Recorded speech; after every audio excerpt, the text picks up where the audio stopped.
নমস্কার বন্ধুরা, আমি কল্পনা প্রতিদিনের মতো চলে এসেছি। দেখো আরেকটি ব্লগ নিয়ে। দেখো আমি আজকে কি রান্না করেছি, একবার যশ সামান্য। হ্যাঁ, কি রান্না করেছি একবার সেটা দেখো। একবার এখানে করে নিয়েছি গরম গরম ভাত। এখানে গরম গরম ভাত আর একটা গাঁঠি কচু সিদ্ধ দিয়েছি। আমার খুব ভালো লাগে গাঁঠি কচু লঙ্কা দিয়ে তেল দিয়ে মেখে সেদ্ধ খেতে খুব ভালো লাগে। আর তরকারি তো মানে অসাধারণ লাগে চিংড়ি মাছ দিয়ে। আর এখানে করে নিয়েছি দেখো শাপলা। হ্যাঁ, শাপলার কৌড়া। এখানে কি শাপলার কৌড়া সর্ষে দিয়ে আর কাঁচা লঙ্কা দিয়ে। এখানে শাপলার কৌড়া। আর এখানে করেছি দুটো ওই যে তোমার চাপিলা কয়লাগুলো আছে না, বেগুন দিয়ে একটা পেঁয়াজ কুচিয়ে দিয়েছি আর একটু সামান্য লঙ্কার গুঁড়ো দিয়েছি, আর কিচ্ছু না। এই দুটো মাছ রান্না করেছি, 4টে মাছ রেখেছি, দুটো করেছি। ছেলেটা যদি না খায় তাহলে আমারই খেতে হবে এগুলো। এ দেখো দুটো চাপিলা কয়লা করেছি একটু বেগুন দিয়ে পেঁয়াজ দিয়ে। আর এখানে করেছি চিংড়ি মাছ। এখানে চিংড়ি মাছের ঝোল।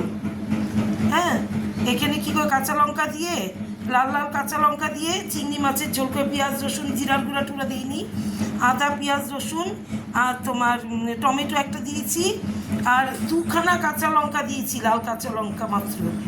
আর এমনি কাঁচা লঙ্কা ছিটিয়ে দিয়েছি, মানে আস্তে আস্তে গোটা কাঁচা লঙ্কা দিয়েছি। ওটা কামড়ে খাবো আমি, কারণ আমার ছেলে একবারে ঝাল খেতে পারে না। এই দেখো, তাহলে আজকে আমার মেনুগুলো হচ্ছে এখানে গরম গরম সাদা ভাত আর সঙ্গে গাঁঠি কচু সিদ্ধ একটা দিয়েছি আমার জন্য, বাবু খায় না। আর এখানে শাপলার কৌড়া সর্ষে দিয়ে কাঁচা লঙ্কা দিয়ে শাপলার কৌড়া। আর এখানে করেছি দেখো তোমার ওই যে চাপিলা খয়রা বেগুন দিয়ে পেঁয়াজ দিয়ে সামান্য লঙ্কার গুঁড়ো দিয়েছি, দিয়ে রান্না করেছি। আর এখানে করেছি চিংড়ি মাছের ঝোল।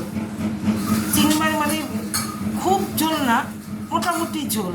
এখানে এটা আমার বাবুর সবচেয়ে প্রিয় খাবার চিংড়ি মাছ।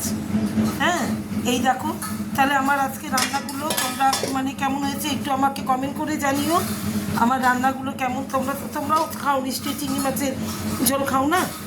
মাছের ঝোল ও বলেছিল আলু পটল দিয়ে করতে, আমার ছেলে বলেছিল।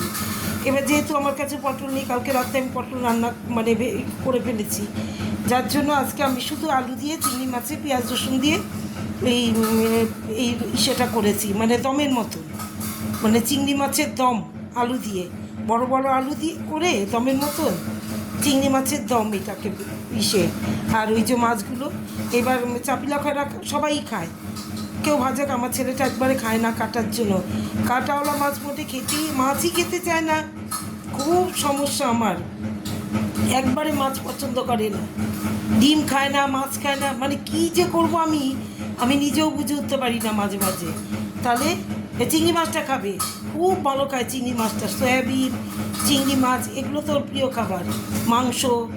হ্যাঁ, আর তাহলে কি, শুভ দুপুর, সবাই ভালো থেকো, সুস্থ থেকো, আমাকে একটু লাইক করো, কমেন্ট করো, লাভ দিও। তাহলে এখনকার মতো টাটা, ভালো থেকো সবাই।